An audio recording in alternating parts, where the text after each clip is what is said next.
نحمده ونصلي على رسوله الكريم اما بعد فاعوذ بالله من الشيطان الرجيم بسم الله الرحمن الرحيم رب اشرح لي صدري ويسر لي امري واحلل عقدة من لساني يفقهوا قولي.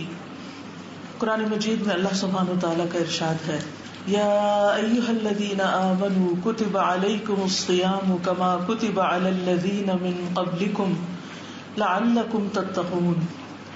اے لوگو جو ایمان لائے ہو، تم پر روزہ رکھنا لکھ دیا گیا ہے جیسے ان لوگوں پر لکھا گیا جو تم سے پہلے تھے، تاکہ تم تقوی اختیار کرو.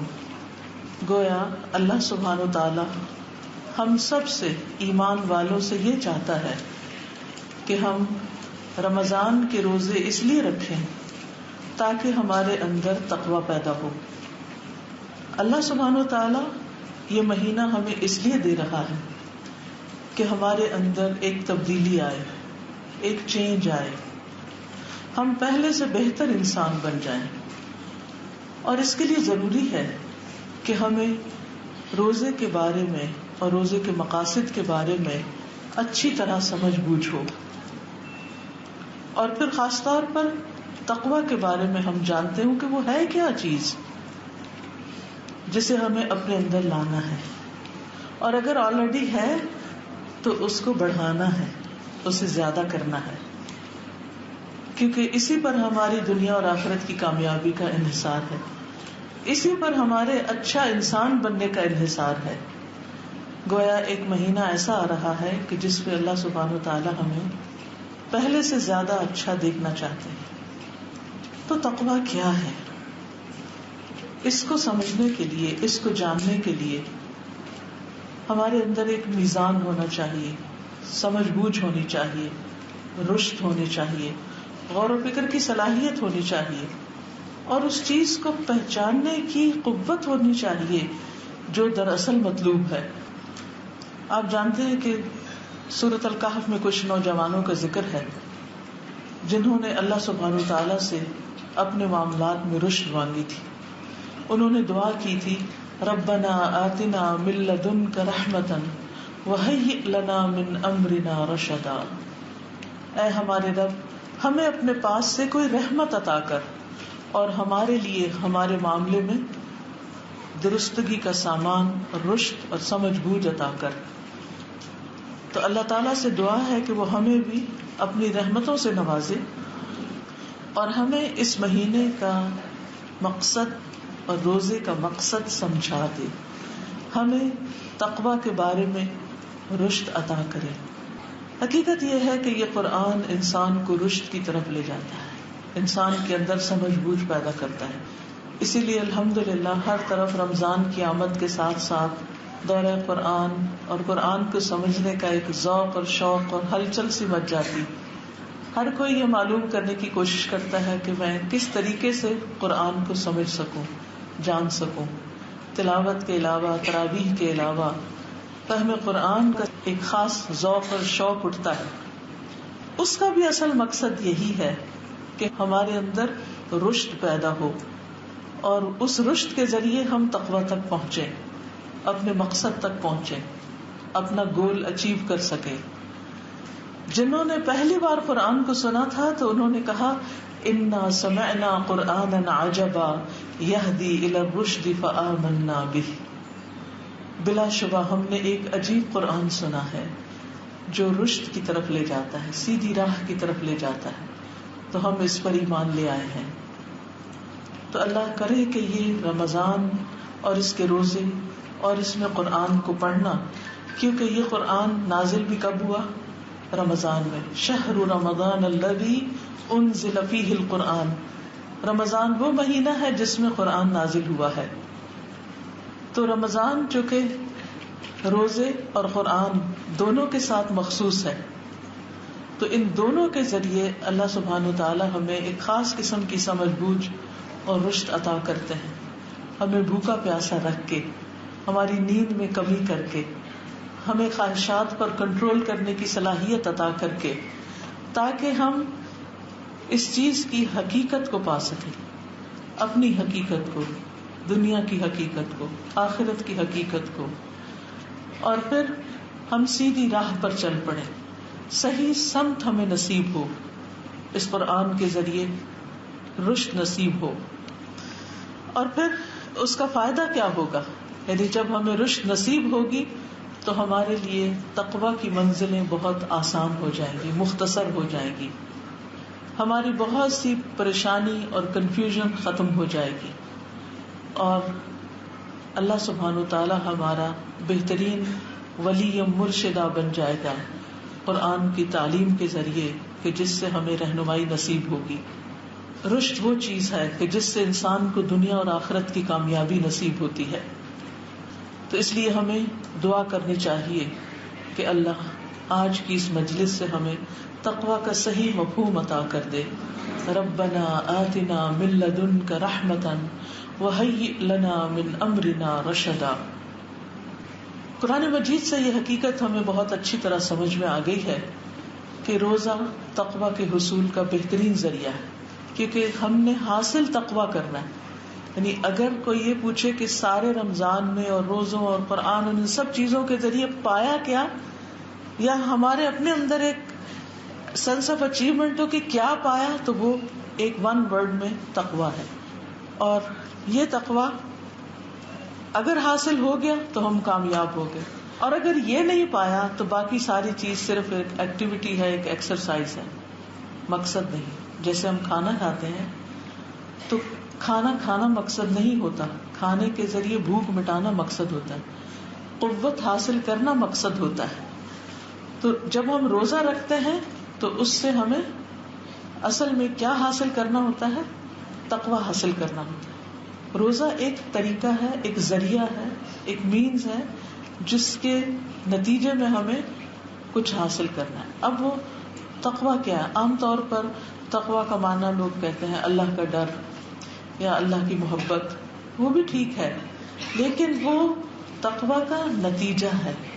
یعنی جب تقویٰ آتا ہے تو پھر انسان کے اندر اللہ کا ڈر پیدا ہو جاتا ہے، اللہ کی محبت پیدا ہو جاتی ہے.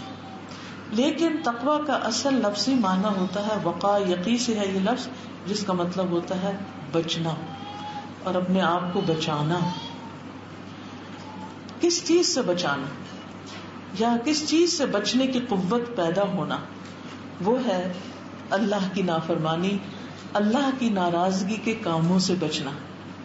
یعنی اگر رمضان سے پہلے ہم کچھ ایسے کام کر رہے ہیں جن کے بارے میں ہمیں پتا ہے کہ یہ درست نہیں، تو رمضان کے روزے رکھ کے قرآن پڑھ کے ہمارے اندر اتنی قوت آ جانی چاہیے، اتنی طاقت آ جانی چاہیے کہ ہم رمضان میں بھی اور اس کے بعد ان برے کاموں کو چھوڑ دیں، چاہے وہ ہمارے عقیدے سے متعلق ہوں، عبادات سے متعلق ہوں، اخلاق سے متعلق ہوں، لوگوں کے ساتھ معاملات سے متعلق ہوں.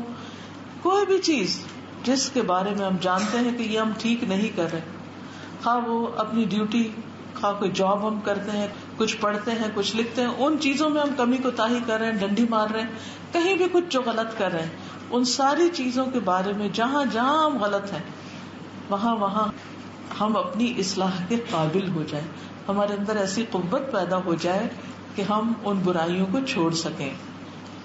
امام ابن تیمیہ کہتے ہیں کہ دنیا کی تمام آفات اور مصیبتوں سے، غور سے سننے کی بات ہے، تمام آفتیں اور مصیبتیں، یعنی ہم میں سے ہر شخص کسی نہ کسی مصیبت کا شکار رہتا ہے، تمام آفات اور مصیبتوں سے جان چھوٹ نہیں سکتی مگر اللہ کے لیے اخلاص کے ساتھ، کہ جب بندے کا تعلق اللہ تعالیٰ سے درست ہو جاتا ہے تو پھر ہی انسان غموں سے نجات پاتا ہے. الا ان اولیاء اللہ لا خوف علیہم ولا هم يحزنون. اور اخلاص حاصل نہیں ہو سکتا مگر زہد حاصل کرنے کے بعد. زہد ہوتا ہے دنیا سے بے رغبتی، دنیا کی چیزوں کے ساتھ وہ محبت نہ رکھنا جو نہیں رکھنی چاہیے، یعنی جس کے وہ قابل نہیں. اصل میں دنیا کی حقیقت کیا ہے، دنیا کی ورتھ کیا ہے؟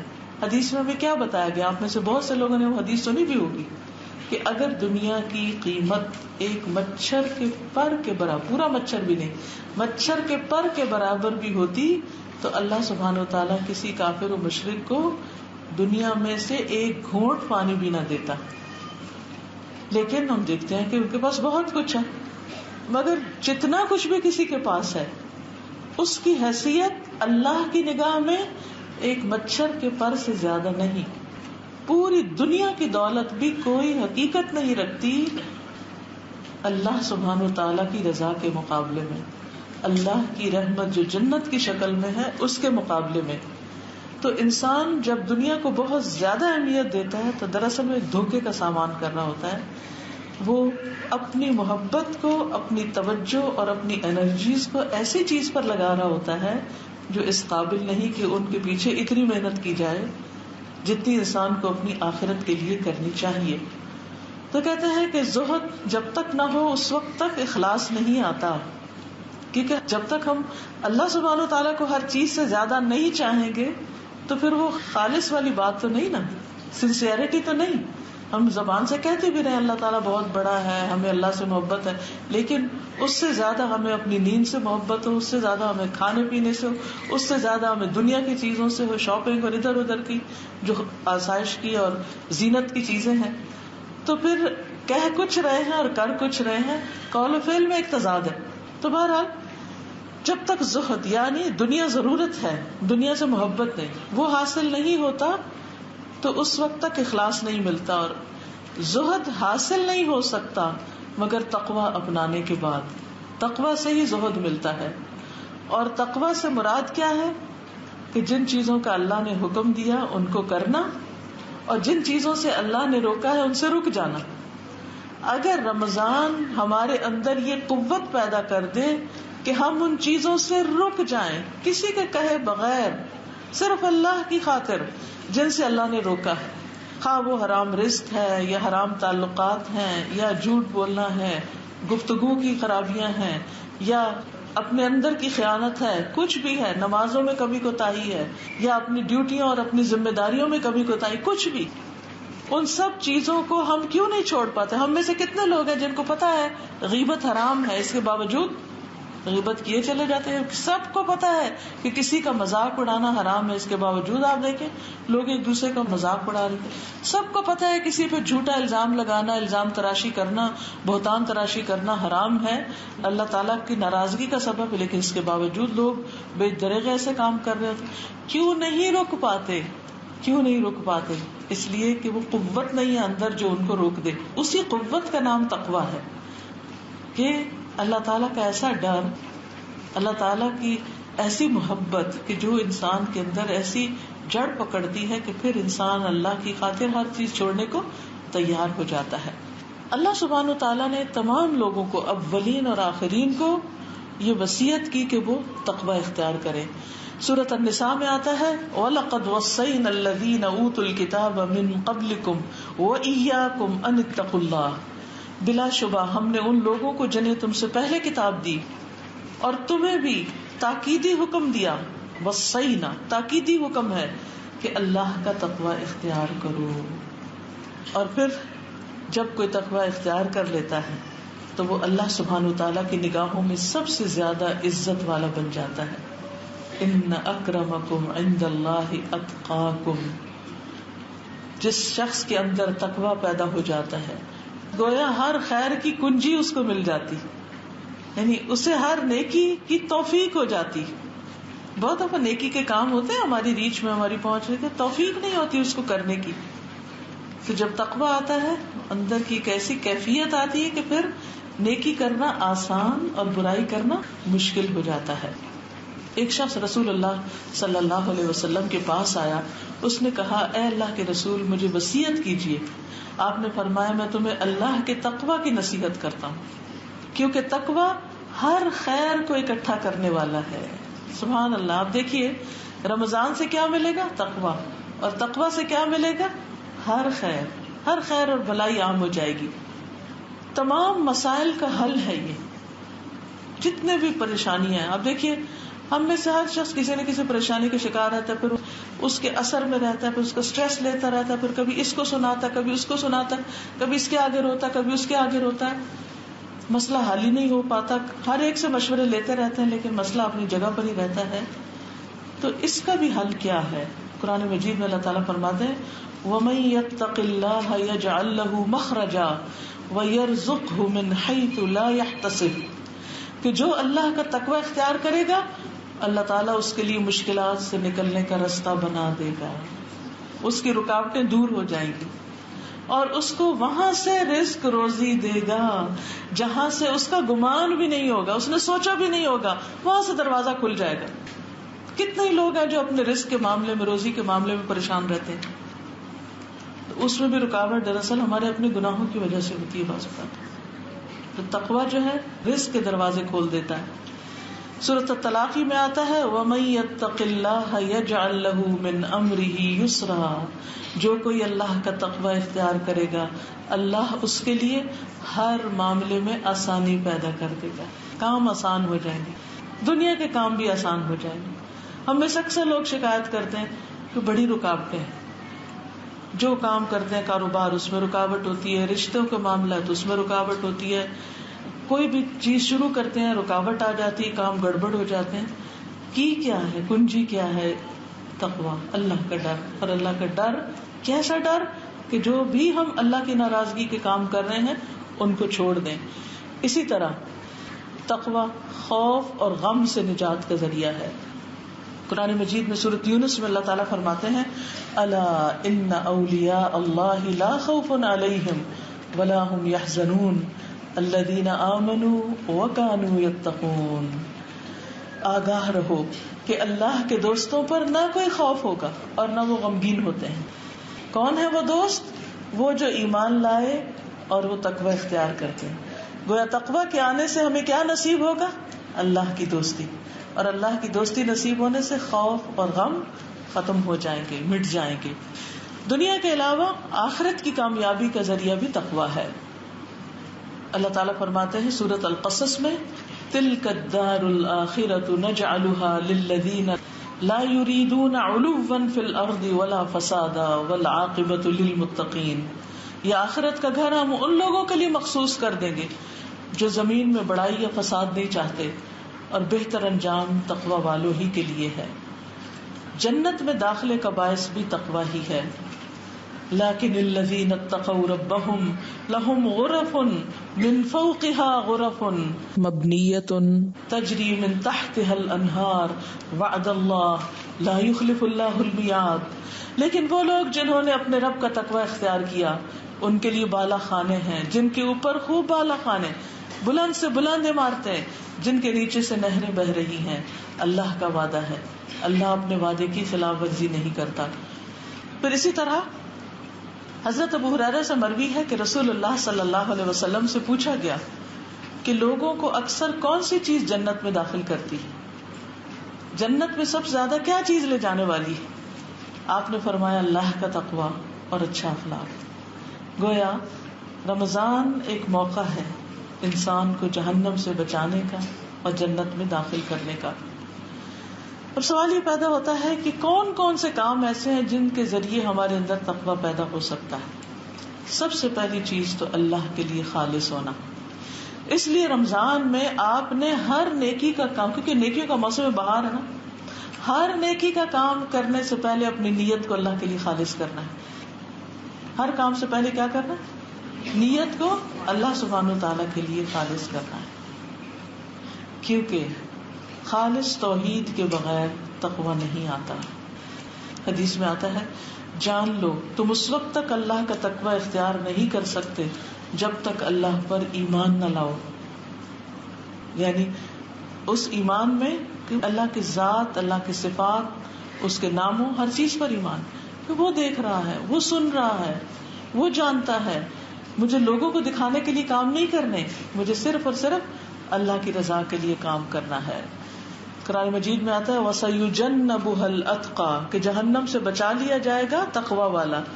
الَّذِي يُؤْتِي مَالَهُ يَتَزَكَّى جو اپنا مال اس لیے خرچ کرتا ہے کہ پاک ہو جائے. وَمَا لِأَحَدٍ عِندَهُ مِن نِعْمَةٍ تُجْزَى حالانکہ اس کے ہاں کسی کا کوئی احسان نہیں کہ اس کا بدلہ دیا جائے. إِلَّا ابْتِغَاءَ وَجْهِ رَبِّهِ الْأَعْلَى وَلَسَوْفَ يَرْضَى مگر وہ تو صرف اپنے رب کا چہرہ طلب کرنے کے لیے دیتا ہے جو سب سے بلند ہے، اور یقیناً ان قریب وہ راضی ہو جائے گا. تو رمضان میں آپ صدقہ خیرات بھی کریں گے، جو بھی، چاہے آپ کھانا دیں، کسی کو افطار کرائیں، چاہے کسی غریب کی مدد کریں، چاہے آپ زکوٰۃ دیں، چاہے آپ عمرے کے لیے جائیں، چاہے آپ کچھ بانٹیں، کتابیں بانٹیں، کھانا بانٹیں، پانی بانٹیں، کچھ بھی کریں، ایک ہی چیز دل میں سمائی ہونی چاہیے، میرے رب کے لیے، یہ میرے رب کے لیے ہے، یہ میرے رب کے لیے ہے. میں اس کے بدلے کیا چاہتی ہوں؟ اپنے رب کا دیدار چاہتی ہوں. اس پیار اور محبت کے ساتھ. اور شیطان آپ کی نیت اگر خراب کرنے کی کوشش کرے، شیطان تو بندہ ہوا بڑا والا، لیکن اندر کا جو نفس ہے نا، وہ بھی شیطان کی صحبت میں رہ کے بہت خرابیاں کرتا ہے. کسی وقت بھی دل میں خیال آئے نا کہ نہیں وہ کیا کتنا خوش ہوگا اور وہ کیا کہے گا اور وہاں نام بن جائے گا، نہیں، اسی وقت اس کو جھٹکے کہ نہیں، یہ سب کچھ تو میرے رب کے لیے ہے. اور اللہ تعالیٰ کے ساتھ کسی اور کو اس عمل میں شریک نہیں کرنا، کیونکہ جو بندوں کے لیے عمل کیا جاتا ہے پھر اللہ تعالیٰ اس کو قبول نہیں کرتے، کہتے ہیں یہ بندوں کے لیے تھا، انہیں سے اجر لے لو. تو اس لیے روزہ ہو، قرآن ہو، ذکر ہو، صدقہ ہو، عمرہ ہو، خیرات ہو، کچھ ہو، سب اللہ کے لیے. پھر ہر جگہ اللہ کا ڈر، اپنی ورک پلیس پر بھی، اپنے گھر بھی، شوہر کی موجودگی میں بھی، اس کی ایبسنس میں بھی، ماں باپ کے سامنے بھی، ماں باپ کی غیر حاضری میں بھی، صرف اللہ سے ڈرنا ہے. نہ کسی چیٹ کے ذریعے، نہ کسی فون کے ذریعے، نہ کسی خفیہ راستے کے ذریعے کوئی غلط کام نہیں کرنا. اگر کوئی بھی کسی فتنے میں ایسے میں شیطان کی شر سے مبتلا ہو چکا ہے تو رمضان ایک بہترین موقع ہے کہ انسان ایسی ساری چیزوں سے گلو خلاصی کرا لے، اللہ سے دعا کر کے اور روزہ رکھ کے. پھر یہ کہ جہاں بھی ہو انسان تو یہ خیال رہے کہ میرا رب مجھے دیکھ رہا ہے. فَإِن لَّمْ تَكُن تَرَاهُ فَإِنَّهُ يَرَاكَ. پھر اسی طرح جو بھی کام انسان کرے، رمضان کے روزے رکھے یا رات کا قیام کرے یا لیلۃ القدر کا قیام کرے، وہ کیا کرے؟ حدیث میں آتا نا، من صام رمضان ایمانا واحتسابا غفر له ما تقدم من ذنبه. من قام رمضان ایمانا واحتسابا غفر له ما تقدم من ذنبه.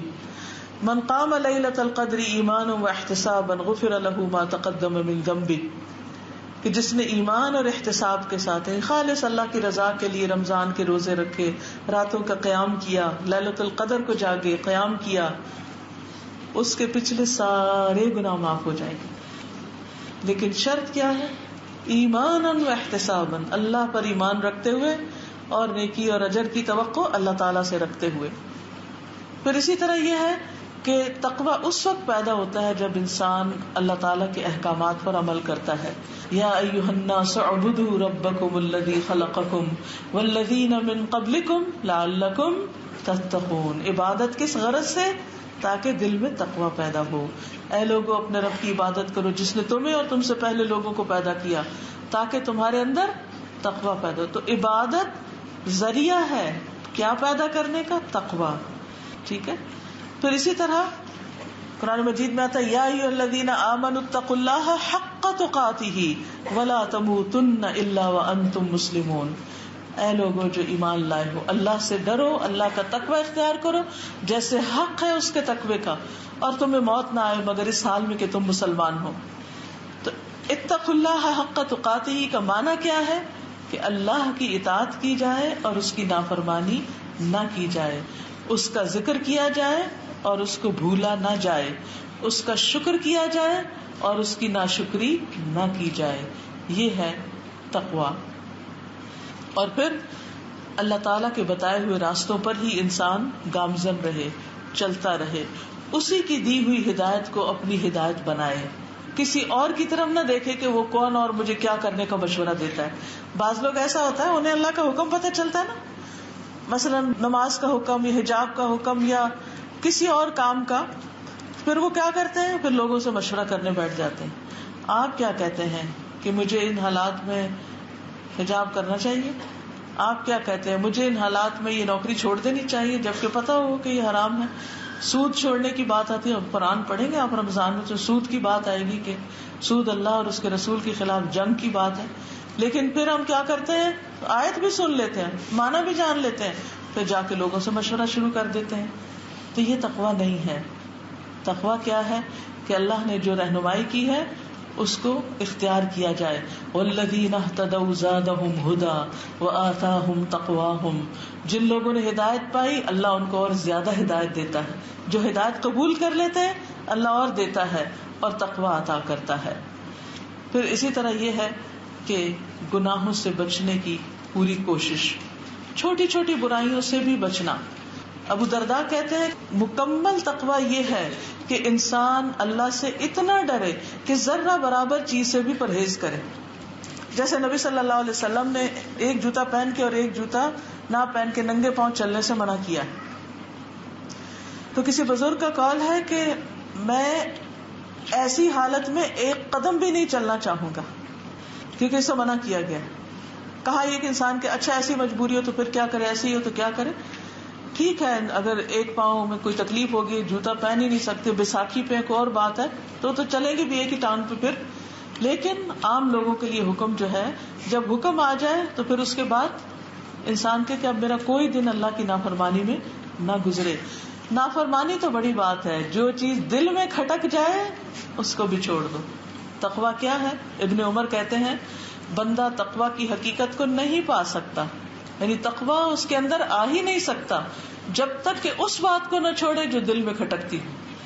اب آپ دیکھیں کہ ہم سب جب کوئی کام کرنے لگتے ہیں تو ہمیں پتا ہوتا ہے کہ یہ ٹھیک ہے یا نہیں. اب مثلاً رمضان کے فوراً بعد شادیوں کا سیزن شروع ہو جاتا ہے. رمضان میں خوب اچھی طرح روزے رکھتے ہیں, نمازیں پڑھتے ہیں, سب کچھ کرتے ہیں. رمضان کے بعد پھر ہم بازاروں کے چکر لگانے شروع کر دیتے ہیں. اس میں ہماری نمازوں کا حال کیا ہوتا ہے, جو ہم اسپینڈنگ کر رہے ہوتے ہیں وہ کس حد تک جائز ہوتی ہے اور کہاں ہم اسراف میں داخل ہو جاتے ہیں. ایک ایک جوڑا بنانے پر لاکھوں بعض اوقات لگا دیے جاتے ہیں. اسی طرح بعض اوقات صرف وقتی ڈیکوریشن کے لیے ہزاروں خرچ کر دیے جاتے ہیں. تو ان ساری چیزوں میں بعض اوقات ہمارے دل اندر سے کہہ بھی رہا ہوتا ہے کہ یہ ٹھیک نہیں, لیکن ہم لوگوں کی وجہ سے ہائے لوگ کیا کہیں گے. اب دیکھیں جب ہم یہ بات کرتے ہیں نا ہائے لوگ کیا کہیں گے, تو ہم کس سے ڈر رہے ہیں, اللہ سے ڈر رہے ہیں یا لوگوں سے ڈر رہے ہیں.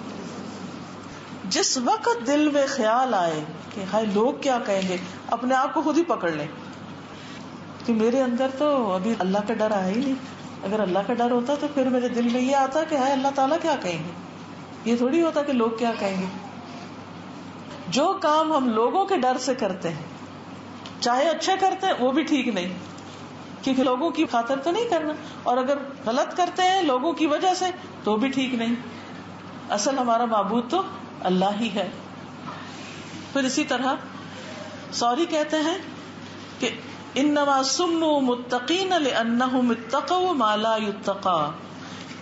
متقین کو متقین کا نام اس لیے دیا گیا کیونکہ انہوں نے اس چیز سے پرہیز کیا جس سے لوگ پرہیز نہیں کرتے, جس سے عام عوام الناس نہیں بچتے.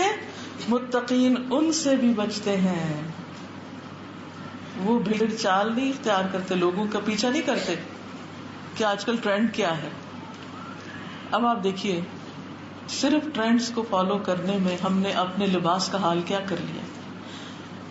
کیا آپ کو کسی بھی ایسی خاتون کو بازار میں یا کہیں بھی چلتے ہوئے دیکھ کر دل میں تکلیف نہیں ہوتی کہ جو چست پاجامہ پہنے ہوئے ہو اور اس کی لیگز کی ہپس کی پوری شیپ نظر آ رہی ہو, سائڈ سے چوک اتنے اونچے گئے ہوئے ہوں کہ جو ہی وہ قدم بڑھائے اگلا حصہ آگے اور پیچھے والا پیچھے, اور درمیان سے پوری پوری لیگز نظر آ رہی ہوں. سب کے اندر کھٹکتا نا, کیونکہ اللہ نے حیا فطرت میں رکھ دی ہے, لیکن اس کے باوجود ہم کیوں کر رہے ہیں؟ کیونکہ لوگ کر رہے ہیں. تو تقویٰ کیا ہے کہ جن چیزوں سے لوگ نہیں بچتے آپ نے ان سے بچنا ہے, تب آپ متقین میں شمار ہوں گے. پھر اسی طرح تقویٰ یہ بھی ہے کہ انسان اپنی برائی سے بھی لوگوں کو بچائے. نہ صرف یہ کہ دوسروں سے انفلوئنس نہ ہو, بلکہ خود بھی ایسا کوئی کام نہ کرے کہ جو لوگوں کے لیے شر کا راستہ کھولنے والا. پھر تقویٰ اس وقت حاصل ہوتا ہے جب انسان دل کو صاف رکھتا ہے.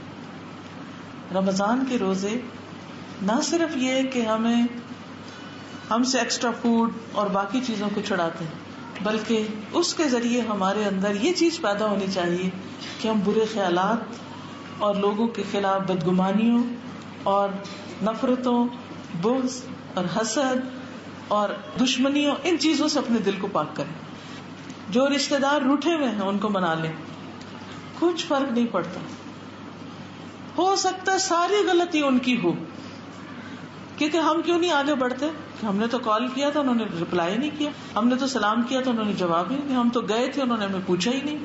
کئی قسم کے گلے شکوے ہم اکٹھے کر لیتے ہیں، کئی دفعہ جائز بھی ہوتے، بالکل صحیح ہوتے ہیں آپ، لیکن اس کے باوجود ان باتوں کی وجہ سے آپس کی رشتہ داریوں کو تو نہیں کاٹا جا سکتا. تو بس برداشت کرنے والی بات ہے، کوئی بات نہیں. اس کا اخلاق اس کے ساتھ، آپ کا آپ کے ساتھ. تو تقویٰ حاصل نہیں ہو سکتا جب تک ہم اپنے اندر کا تزکیہ نہ کریں، اپنے دل کے خیالات کو، اپنے دل کو صاف نہ کریں. کیونکہ نبی صلی اللہ علیہ وسلم نے فرمایا التقویٰ ہا ہنا، آپ نے اپنے سینے کی طرف اشارہ 3 دفعہ کیا، تقویٰ یہاں ہے، تقویٰ یہاں ہے، تقویٰ یہاں، یعنی دل میں ہے. تقویٰ کا مقام دل ہے، کہ آپ کے دل کی حالت بدلے گی رمضان میں انشاءاللہ. قرآن پڑھ کے صفائی ہوتی ہے انسان کی، قرآن سن کے، نمازیں پڑھ کے، ایکسٹرا نماز تراویح پڑھ کے، ذکر اذکار کر کے، تلاوت کر کے اندر کی مسلسل صفائی ہو رہی ہوتی ہے، اوور آلنگ ہو رہی ہوتی ہے. اوور آل یعنی پوری کلینزنگ ہوتی ہے اندر باہر سے انسان کی. تو اس لیے اگر آپ واقعی چاہتے ہیں کہ تقویٰ حاصل ہو تو اس کے لیے دل کو صاف کرنا ہے، تبھی وہ اندر آئے گا، تبھی دل سجے گا. اور اگر دل میں نفرتیں بھری ہوئی ہیں اور غلط چیزیں ہیں تو پھر تقویٰ وہاں ٹک نہیں سکتا. نعمان بن بشیر کہتے ہیں کہ میں نے رسول اللہ صلی اللہ علیہ وسلم کو فرماتے ہوئے سنا، بے شک جسم میں ایک گوشت کا ٹکڑا ہے، جب اس کی اصلاح ہو جاتی ہے تو تمام جسم کی اصلاح ہو جاتی، اور جب وہ خراب ہو جاتا ہے تو تمام جسم خراب ہو جاتا ہے. سنو، وہ ٹکڑا دل ہے. تو دل پر کام کرنا ہے، دل کو اللہ کی طرف جھکانا ہے. کیونکہ قرآن مجید میں آتا ہے وَأُزْلِفَتِ الْجَنَّةُ لِلْمُتَّقِينَ غَيْرَ بَعِيدٍ هَذَا مَا تُوعَدُونَ لِكُلِّ أَوَّابٍ حَفِيظٍ مَنْ خَشِيَ الرَّحْمَنَ بِالْغَيْبِ وَجَاءَ بِقَلْبٍ مُنِيبٍ ادخلوها بسلام ذلك يوم الخلود لهم ما يشاءون فيها ولدينا مزید. اور جنت متقین کے قریب کر دی جائے گی. سبحان اللہ، کتنی بڑی خوشخبری ہے کہ اگر تقویٰ ہوگا تو جنت تک چل کے بھی نہیں جانا پڑے گا، جنت آگے آ جائے گی، وہ خود قریب آ جائے گی، کچھ دور نہ ہوگی. یہ ہے جس کا تم سے وعدہ کیا جاتا تھا ہر اس شخص کے لیے جو بہت رجوع کرنے والا، حفاظت کرنے والا، جو رحمان سے بن دیکھے ڈر گیا، رجوع کرنے والا دل لے کر آیا. اس سے کہا جائے گا اس میں سلامتی کے ساتھ داخل ہو جاؤ، یہ ہمیشہ رہنے کا دن ہے. ذالک یوم الخلود، اب اصل زندگی شروع ہوئی ہے. ان کے لیے وہاں وہ کچھ ہوگا جو وہ چاہیں گے، اور ہمارے پاس مزید بھی ہے. لیکن وہ گھر اور یہ ساری نعمتیں اور آسانیاں کس کے لیے؟ تقویٰ والے کے لیے، تقویٰ کے ساتھ. تو تقویٰ کہاں ہوتا ہے؟ دل میں. اور دل کو کس سے بچانا ہے؟ گناہوں سے، برے خیالات سے. کیونکہ جب انسان گناہ کرتا ہے تو دل پہ کیا لگ جاتا ہے؟ کالا دھبا لگ جاتا ہے. اگر وہ توبہ نہ کرے، صاف نہ کرے اس کو، تو کیا ہوتا ہے؟ وہ دھبا پھیلتا چلا جاتا ہے اور دل کالا ہو جاتا ہے اور دل بے حس ہو جاتا ہے. پھر اس میں ڈپریشن اور بے چینی اور غم اور دکھ اور ایسی چیزیں گھیرا کر لیتی ہیں، دل ویران ہو جاتا ہے. تو اللہ تعالیٰ ایسی ویرانی سے سب کو محفوظ رکھے اور دلوں کو ایمان اور خوشیوں سے بھر دے. دل بھی زنگ آلود ہو جاتے ہیں، جس طرح لوہا زنگ آلود ہوتا ہے. تو اس کو دور کرنے کا ذریعہ کیا ہے؟ قرآن کا پڑھنا اور آخرت کی یاد. تو ہم سب کو اپنے دلوں کو گندگی سے بچانا ہے. نبی صلی اللہ علیہ وسلم نے فرمایا کہ لوگوں میں سب سے افضل وہ ہے، آپ سے پوچھا گیا جب تو آپ نے فرمایا صاف دل والا، زبان کا سچا. لوگوں نے کہا زبان کے سچے کو تم پہچانتے ہیں، لیکن صاف دل کون ہوتا ہے؟ فرمایا متقی، پاک صاف، جس کے دل میں نہ گناہ ہو، نہ بغاوت، نہ خیانت، نہ حسد. حسد کیا ہوتا ہے؟ کہ انسان کسی کی تعریف سنے تو اس کو بری لگے، کسی کی نعمت دیکھے تو اس کو اچھا نہ لگے، اور کوئی اس سے آگے نکلنے لگے تو اس کی لیگ پولنگ کرے. یعنی دل میں بھی، زبان سے بھی اور ہاتھ سے بھی دوسرے کو نقصان پہنچانے پہ تل جائے. پھر اسی طرح دل کو مردہ ہونے سے بچانا ہے. دل کا مردہ ہونا کیا ہے کہ انسان کا نیکی کے کاموں میں دل نہ لگے. اچھا کبھی ایسا ہوتا ہے نا, انسان تھکا ہوا ہوتا ہے, کبھی بھوکا ہوتا ہے, کبھی کچھ ہوتا ہے, تو انسان ڈس اورینٹڈ ہوتا ہے, کبھی کنسنٹریشن بڑی مشکل ہوتی ہے. تو ایسے میں بھی انسان کو اپنے آپ کو زبردستی تھوڑا سا کسی خیر اور بھلائی کے کام میں لگا دینا چاہیے, اور آپ دیکھیں گے کہ آہستہ آہستہ آہستہ آہستہ آپ کا دل پھر اس خیر کی طرف مائل ہونے لگ جائے گا. دیکھیے دل کا کھلنا, وسیع دل ہونا, یہ کیا ہوتا ہے؟ یعنی مجھے یوں محسوس ہوتا ہے بازو کا, جیسے دل کی شیپ ہے نا, تو مجھے ایسا لگتا ہے جیسے کوئی پوٹلی ہو نا, اور اس کے اوپر سے باندھا ہوا ہوتا ہے نا. اچھا جب آپ اس کا وہ کھولتے ہیں نا دھاگا, تو کیا ہوتا ہے؟ کھل جاتی. جب ایک دفعہ کھل جاتی ہے تو پھر آپ اس میں سے کیا کیا نکال سکتے ہیں؟ سب کچھ نکال سکتے ہیں. جب دل کی گرہ بھی کھل جاتی ہے نا, تو اس کے بعد بخل بھی چلا جاتا ہے, اور کسی کو معاف کرنا بھی آسان ہو جاتا ہے, اور ہر خیر اور بھلائی کرنا آسان ہو جاتا ہے.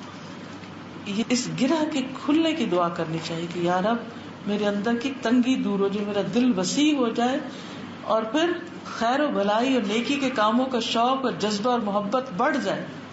ایسا شوق لگ جائے کہ جو تھکنے نہ دے کسی اچھے کام پر, یعنی ایک کے بعد ایک کام انسان کرتا چلا جائے. بعض اوقات ایسا ہوتا ہے نا, ایک بڑی ضروری چیز آپ کی کسی اس میں بند ہوتی ہے. مثال کے طور پر کسی کو پیاس لگی ہو اور وہ پانی کی بوتل اوپر سے بند ہو, تو آپ دیکھیں کہ آپ کھولنے کی کوشش کرتے ہیں, ادھر سے کرتے ہیں, ادھر سے کرتے ہیں, اور یہ مشکل عمل ہوتا ہے نا, ٹھیک ہے.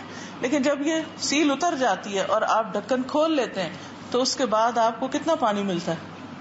پوری بوتل آپ کی ہو جاتی ہے, آپ جتنا چاہیں پیئیں اس میں سے. لیکن مشکل مرحلہ کون سا ہے؟ آغاز کا, ابتدا کا. ہمارے دل دنیا کی محبت سے اتنے بھر چکے ہوتے ہیں نا, اور ان پہ ایسی سیل ہوئی بھی ہوتی ہے کہ جب کوئی نیکی کا موسم آتا ہے یا نیکی کا ماحول ہوتا ہے, تو بعض اوقات اس میں دل بھی نہیں لگتا, اور پھر اس پہ پابندی تو اور بھی مشکل لگتی. ایسے جو ایک ٹیمپرری فیز ہوتا ہے یہ ڈھکن کھلنے والا, اس پر آپ جم جائیں کہ نہیں چاہے نہیں, پھر بھی مجھے کرنا ہے, پھر بھی کرنا ہے, پھر بھی کرنا. آپ دیکھیں گے کہ کچھ عرصے کے بعد وہ سب رکاوٹ دور ہو جائے گی. کیونکہ بند دلوں کو کھولنے کے لیے بھی تو قرآن ہی چاہیے نا, اللہ کا ذکر چاہیے, اور رمضان تو پھر رمضان ہے, اس کی برکتوں سے تو یہ سب کچھ کھلے گا. ایک اور چیز, تقویٰ اس وقت حاصل ہوتا ہے جب انسان اپنی زبان کی حفاظت کرتا ہے. تو روزے میں آپ نے کیا کرنا؟ زبان کی حفاظت کرنی. آپ نے فرمایا من لم يدع قول الزور والعمل به فليس لله حاجة ان يدع طعامه وشرابه. جو روزہ رکھ کے بھی جھوٹ بولنا اور اس پر عمل کرنا نہیں چھوڑتا, تو اللہ کو اس بات کی کوئی ضرورت نہیں کہ کوئی بھوکا پیاسا رہے. تو اس طرح تک کم من صائم ليس له من صيامه الا الظمأ وكم من قائم ليس من قيامه الا السحر. کتنے ہی روزہ دار ایسے ہیں کہ جن کو اپنے روزے سے سوائے بھوک پیاس کے کچھ بھی نہیں ملتا, اور کتنے ہی راتوں کو قیام کرنے والے ایسے ہیں جن کو رات جگہ کے سوا کچھ نہیں ملتا, کیونکہ انہوں نے اپنی زبان کو, اپنے خیالات کو کنٹرول ہی نہیں کیا. تو زبان کی حفاظت تقویٰ پیدا کرنے کے ذریعے. آپ اتنی مشکل سے نیکیاں کماتے ہیں, کرتے ایک بات کرتے سب کچھ ستیہ ناش کر کے رکھ دیتے. تو پوری کوشش کرنی ہے کہ زبان ہماری صحیح استعمال ہو. بہت سی چیزوں کا جواب خاموشی, اور آپ یقین کریں تھوڑی دیر اس کو بند کرنے کی ضرورت, دل کو تو کھولنے کی ضرورت ہے, زبان کو بند کرنے کی ضرورت. تھوڑا سا اس کے اوپر ذرا پابندی لگائیں, آپ دیکھیں گے کہ 5 منٹ 10 منٹ اس کے بعد وہ بات بالکل آپ کو بیکار لگے گی کہ اس سے فائدہ ہی نہیں تھا. صرف تھوڑا برداشت کر لیں. کسی نے آپ کو کچھ کہہ دیا, کسی بات پہ آپ کو غصہ آ گیا, کوئی چیز آپ کو اچھی نہیں لگی, فوری تبصرہ نہ کریں. بس یہ کی ہے زبان کی حفاظت کی. ہماری مشکل کیا, ہم جلد بازی کرتے ہیں. کوئی چیز دیکھیں گے فوراً تبصرہ کریں گے, کچھ سنیں گے فوراً آگے سے کوئی کمنٹ کریں گے.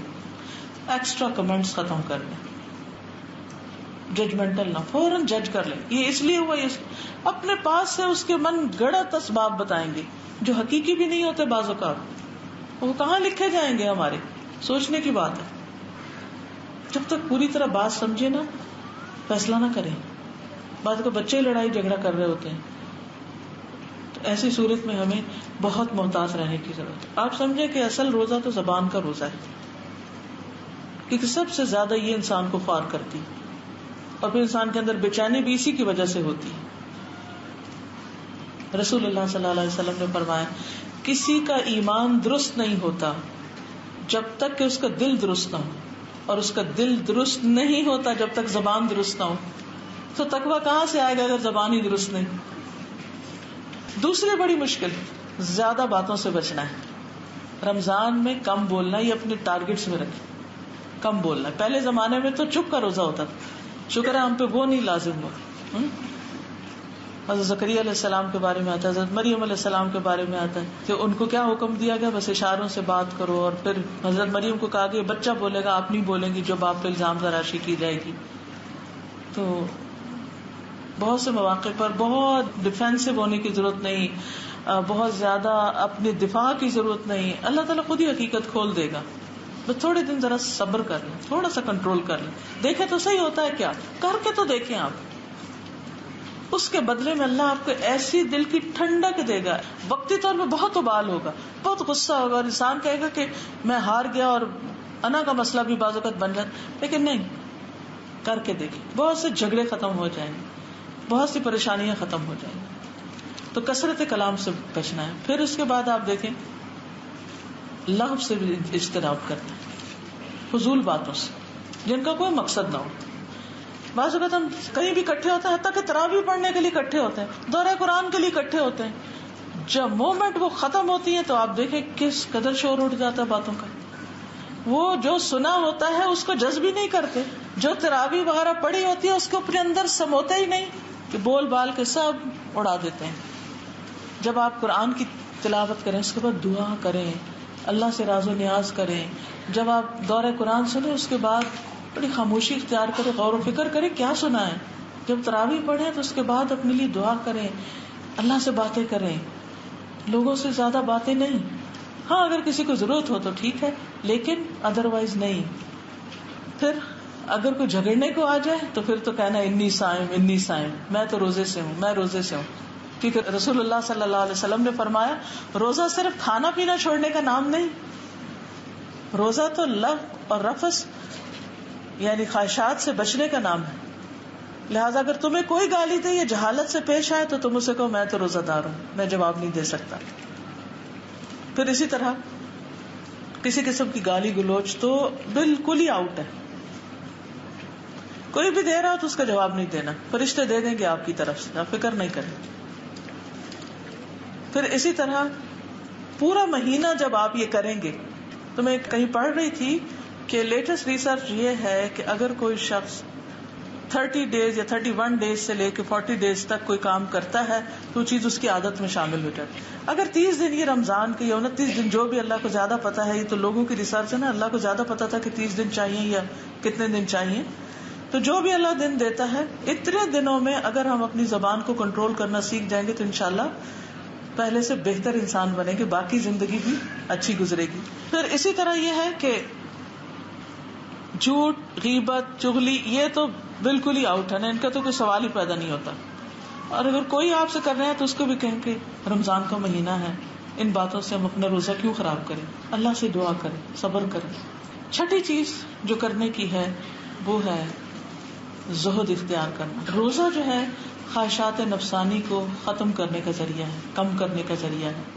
نبی صلی اللہ علیہ وسلم نے فرمایا میری امت کی شہوت کو ختم کرنے والی چیز روزہ رکھنا ہے. یعنی اس سے انسان کی بہت سی خواہشات جو ہیں وہ چھوڑی جاتی ہیں.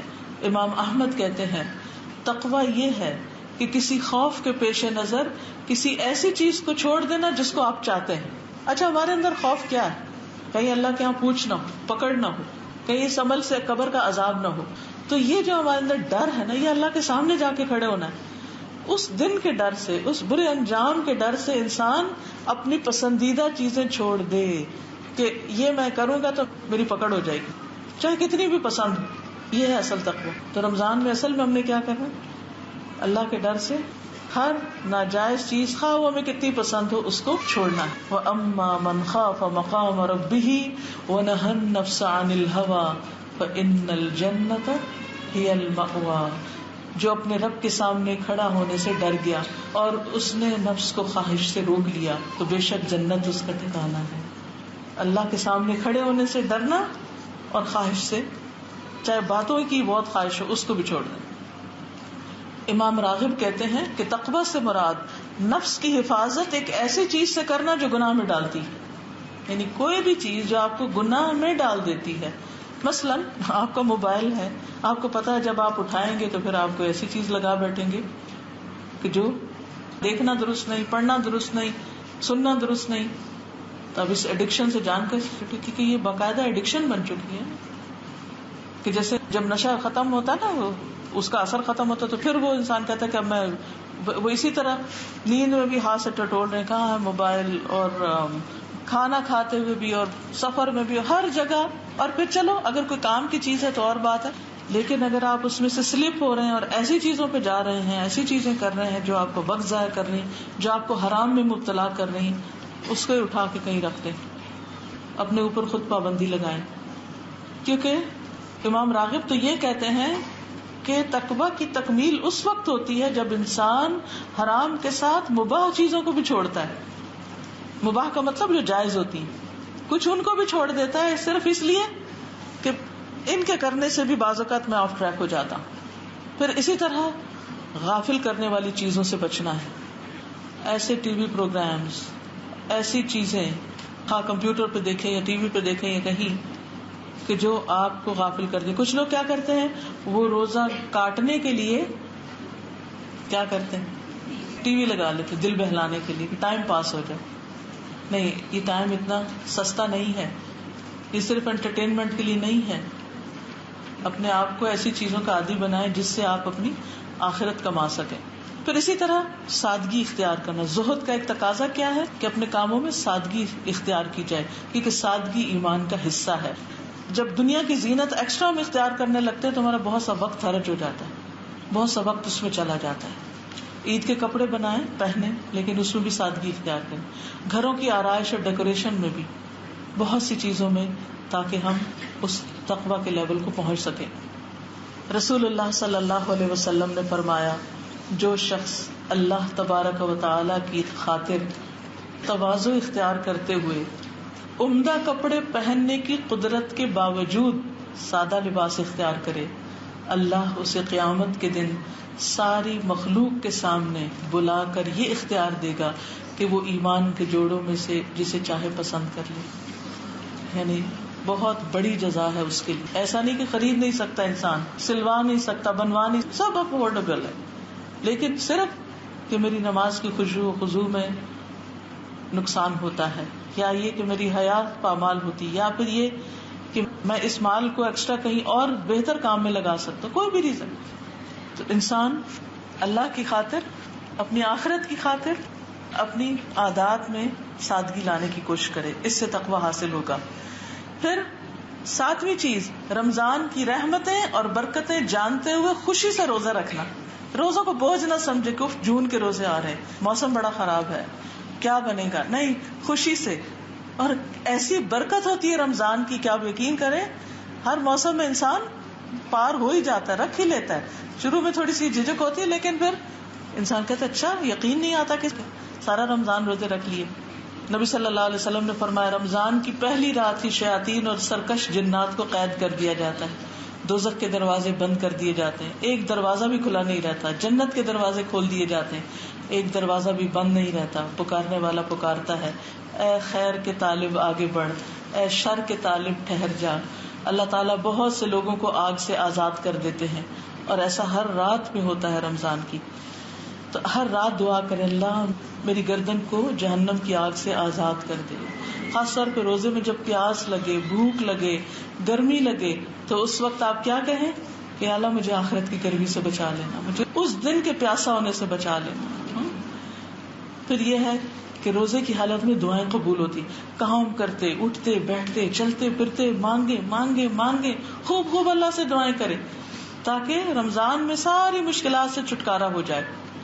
پھر اسی طرح افطار کے وقت خاص طور پر اللہ تعالیٰ لوگوں کو جہنم سے آزاد کرتے ہیں، اور یہ ہر رات ہوتا ہے. پھر آپ نے ذکر کی کثرت کرنی ہے. 8ویں چیز جس سے تقوی حاصل ہوتا ہے ذکر اور قرآن کی تلاوت ہے. قرآن مجید میں اللہ تعالیٰ فرماتے ہیں وَاذْكُرُوا اللَّهَ كَثِيرًا لَعَلَّكُمْ تُفْلِحُونَ، اللہ کو بہت یاد کرو تاکہ تم فلاح پاؤ، کامیاب ہو جاؤ. اللہ تعالیٰ فرماتے ہیں میں اپنے بندے کے ساتھ ہوں جب تک وہ مجھے یاد کرتا ہے اور میری یاد میں اپنے ہونٹ ہلاتا رہتا ہے. تو ہمیں اللہ سبحانہ و تعالیٰ کی مدد اور تائید حاصل ہوتی ہے. پھر حدیث میں آتا ہے جو آدمی چاہتا ہے کہ اسے اللہ اور اس کے رسول سے محبت ہو. چاہتے ہیں آپ؟ کون کون چاہتے ہیں کہ ہمیں اللہ اور اس کے رسول صلی اللہ علیہ وسلم سے محبت ہو؟ اسے قرآن مجید کی تلاوت مصحف دیکھ کر کرنی چاہیے، یعنی کھول کے قرآن پڑھے، چاہے زبانیں بھی یاد ہو تو کھول کے پڑھے. یہ ایک ایسا عمل ہے جس سے آپ کو اللہ تعالیٰ کی محبت نصیب ہوگی، یعنی قرآن کی تلاوت سے. نبی صلی اللہ علیہ وسلم نے فرمایا تلاوت قرآن کو اپنے لیے ضروری سمجھو کیونکہ یہ تمہارے لیے زمین پہ نور کا سبب ہوگا، آسمان میں ذخیرہ ہوگا. پھر اللہ کے ذکر کی مجلسوں میں شرکت، جیسے دورہ قرآن وغیرہ ہیں یا اپنے گھر میں کروائیں یا کہیں جائیں، تو یہ بھی تقویٰ میں اضافہ کا ذریعہ بنتا ہے. اگر کہیں مسجد میں ہو رہا ہے تو اس میں بھی کہ مسجد ہر متقی کا گھر ہے. نبی صلی اللہ علیہ وسلم رمضان کی ہر رات میں جبریل علیہ السلام سے ملتے یہاں تک کہ رمضان گزر جاتا، اور جبریل علیہ السلام کے ساتھ قرآن کا دور کیا کرتے تھے. پچھلی ساری دہرائی، تو یہ دورہ قرآن بھی اسی سے اصل میں نکلا ہے کہ سارے قرآن مجید کی ایک طرح سے دہرائی ہو جائے. پھر اسی طرح کچھ نہ کچھ حصہ زبانی یاد کر لیں، جو صورتیں پہلے یاد کی تھی ان کو ریوائز کر کے تازہ کر لیں، نمازوں میں ان کو پڑھیں. پھر اسی طرح کثرت سے صدقہ خیرات کرنا ہے انشاءاللہ، کیونکہ رمضان میں نبی صلی اللہ علیہ وسلم تیز آندھی سے بھی زیادہ سخی ہو جاتے تھے جب جبریل علیہ السلام سے ملاقات کرتے تھے. پھر ایک روایت میں آتا ہے بارش لانے والی ہوا سے بھی زیادہ جود و کرم کیا کرتے تھے، اور اس میں آپ روزہ افطار بھی کرا سکتے ہیں لوگوں کو. پھر رمضان راشن میں بھی آپ اپنے پیسے ڈال سکتے ہیں. اس کے علاوہ بھی خیر اور بھلائی کے جو کام آپ کرنا چاہیں ان کو کریں. پھر تراویح کا اہتمام کریں، کیونکہ تھکاوٹ کے باوجود جب انسان رات کو اللہ کے حضور کھڑا ہوتا ہے تو وہ رات کی عبادت ایک الگ سکون عطا کرتی ہے، دلوں کے اندر ایک خاص کیفیت پیدا ہوتی ہے. گھر والوں کو بھی جگائیں، ان کو بھی مائل کریں، اور خصوصاً آخری عشرے میں زیادہ محنت کریں. سارے کام کاج کو ایک طرف رکھ کے مختصر کام کر کے باقی وقت عبادت میں. لیلۃ القدر کی تلاش میں سستی نہ کریں، یعنی اس کے لیے کوشش کریں. پھر تقویٰ کے لیے خصوصی دعائیں بھی کریں. اللہم انی اسألک الہدی والتقی والعفاف والغنی، اللہم آت نفسی تقواها وزکها انت خیر من زکاها انت ولیہا ومولاہا. اے اللہ میرے نفس کو تقوی عطا کر اور اسے پاکیزہ بنا، اور آپ ہی اسے پاکیزہ بنانے والوں میں سب سے بہتر ہیں، اور آپ ہی اس کے کارساز اور مولا ہیں. تو انشاءاللہ مجھے امید ہے کہ اللہ سبحانہ و تعالی ہمیں اس رمضان میں اپنی خاص رحمت کے ساتھ تقوی عطا فرمائے گا، کیونکہ ہم اس کے لیے نیت بھی کریں گے، کوشش بھی کریں گے. اور آپ کے پاس کتاب ہے شہر رمضان؟ سب کے پاس ہے؟ سب کو ملی؟ اچھا، الحمدللہ. تو انشاءاللہ تعالی یہ کتاب آپ اوروں کو بھی تحفے میں دے سکتے ہیں. اس میں یہ جو میں نے بہت سی حدیثیں سنائی ہیں آپ کو اس کتاب میں انشاءاللہ ان میں سے بہت سی مل جائیں گی. آپ اپنے گھر والوں کے ساتھ شیئر کریں. اس کتاب کا فائدہ یہ ہے کہ اس کتاب میں اللہ کے فضل سے کرنے کے کام الگ الگ بتائے ہوئے ہیں کہ کرنا کیا ہے. ہر چیپٹر کے آخر میں اگر آپ دیکھیں تو اس میں لکھا ہوگا کہ آپ نے کرنا کیا، تو وہ ٹپس آپ کو مل جاتی ہیں. اسی طرح یہ کچھ اور پمفلٹس ہیں. رمضان آ گیا، یہ لیکچر سی ڈی ہے، یہ بھی آپ دوسروں کو تحفہ دے سکتے ہیں. ایک اسی طرح چھوٹی سی کتاب ہے رمضان المبارک میں کرنے والے کام، یعنی کیا کیا آپ کو کرنا ہے، اور پھر اس کے احکام اور مسائل. عموماً جب ہم تراویح پڑھنے جاتے ہیں تو خواتین کو جماعت سے نماز نہیں پڑھنی آتی، تو اس سے کیا ہوتا ہے کہ وہ نماز ہی ضائع ہو جاتی. صحیح طریقہ آنا چاہیے. مسجدوں میں اس پمفلٹ کو بانٹیں، پڑھ کے سنائیں، خود پڑھیں بار بار، اور اپنی جماعت کی نمازوں کو ٹھیک کریں. پھر اسی طرح بہت سے لوگ رمضان میں زکوٰۃ نکالتے ہیں لیکن ان کو زکوٰۃ کے مسائل نہیں پتا. تو آپ یہ چھوٹا سا پمفلٹ ہے زکوٰۃ، اس کو آپ خود بھی پڑھیں، اوروں کو بھی. مثلا آپ رمضان میں اگر افطاریاں بھیجتے ہیں نا، تو کوئی کھانا بھیجا ہے یہ ڈبہ یہ کوئی اس کے اوپر یہ پمفلٹ بھی ساتھ ساتھ رکھ کے آپ تحفے میں دے سکتے ہیں, اور روحانی خوراک بھی ساتھ ہوگی اور وہ بھی, کیونکہ صدقہ کرنا بھی افضل ہے لیکن علم بانٹنا اس سے بھی زیادہ افضل ہے, کیونکہ اس کے ذریعے لوگوں کی دنیا اور آخرت سنورتی ہے. کھانے کی چیز تو تھوڑی دیر کھائیں گے بات ختم ہو جائے گی. پھر اسی طرح ایک پمفلٹ ہے تقوی روزے کا مقصود, یعنی روزے میں اصل چیز جو حاصل کرنی ہے. جیسے آج میں نے کچھ باتیں کی تو کچھ باتیں آپ کو اس میں لگی, اور جو دعائیں ہیں دو وہ اس میں لکھی ہوئی ہیں. پھر رمضان المبارک نیکیوں کا موسم بہار. پھر عید الفطر کیسے مناتے ہیں اس کے بارے میں بھی یہ پمفلٹ ہے, یہ بھی آپ کو پتا ہونا چاہیے. پھر شہر رمضان کتاب ہے. پھر ذکر کے لیے یعنی وہ اذکار جو جنت میں لے جانے والے ہیں وہ اس کارڈ میں لکھے ہوئے ہیں. یہ کارڈ بھی آپ رمضان میں لوگوں کو تحفے کے طور پہ دے سکتے ہیں. جس مسجد میں جائیں تراویحوں پر وہاں سب کو بانٹیں. آپ نے دیکھا ہوگا جو لوگ حج عمرے پہ جاتے ہیں وہاں لوگ مسجد میں کتنی چیزیں بانٹ رہے ہوتے ہیں. کوئی کھانا بانٹ رہا ہے, کوئی پمفلٹ بانٹ رہا ہے, کوئی کارڈ بانٹ رہا ہے, کوئی کچھ دے رہے ہیں. تو ہمیں بھی عادت ڈالنی چاہیے کہ اچھی اچھی چیزیں لوگوں میں دیں, لوگوں کے گھروں تک پہنچائیں. جیسے یہ گناہوں کی بخشش کا کارڈ ہے, رمضان پائے اور اس کی بخشش نہ ہو تو وہ اللہ کی رحمت سے محروم ہے, تو اس کے لیے دعا بھی کرنی چاہیے. پھر اللہ کا شکر ادا کرنے کا, جیسے شادی کا موقع ہے کوئی بھی تو الحمدللہ کا کارڈ ہے, یہ پڑھنا چاہیے. پھر شب و روز کے مسلسل ذکر سے افضل کے دن رات جیسے کوئی ذکر کر رہا ہے وہ اس کے برابر ثواب ہے. اگر کوئی یہ دعا پڑھتا ہے تو آپ اپنے کچن میں یہ کہیں بھی سامنے لگا کے پڑھ سکتے ہیں. پھر قرآنی اور مسنون دعائیں ہیں. پھر دعا کیجیے ہے. پھر ایاک نستعین ہے, یہ بھی بڑے سائز کی ہے جس میں جو لوگ آسانی سے نہیں پڑھ سکتے, ان کی نظر کمزور ہے تو بڑے فونٹ میں پڑھ سکتے ہیں. بزرگوں کو آپ یہ تحفے میں دے سکتے ہیں. پھر روزے اور اس کے مسائل سے متعلق یہ پوسٹر ہیں, مختلف جگہوں پہ آپ ہاسپٹلز میں بورڈز پر لگوا سکتے ہیں, کالجز میں اور پبلک پلیسز میں, مختلف دکانداروں کے پاس جا کے آپ ان کو ایک ایک دے کے کہ بھائی صاحب یہ یہاں لگا لیں, کیونکہ جتنے لوگ آئیں گے وہ پڑھیں گے, کیا پتا کس کے دل پہ کیا بات اثر کر جائے, تو وہ سارا اجر و ثواب آپ ہی کو ملے گا. تو اس سے بھی آپ کو یہ فائدہ ہوگا انشاءاللہ کہ آپ جہاں لگائیں گے لوگ پڑھیں گے اور ان کو عمل کا راستہ ملے گا, ثواب ملے گا. اللہ تعالیٰ سے دعا ہے کہ وہ ہمیں عمل کی توفیق عطا فرمائے. وآخر دعوانا ان الحمد للہ رب العالمین.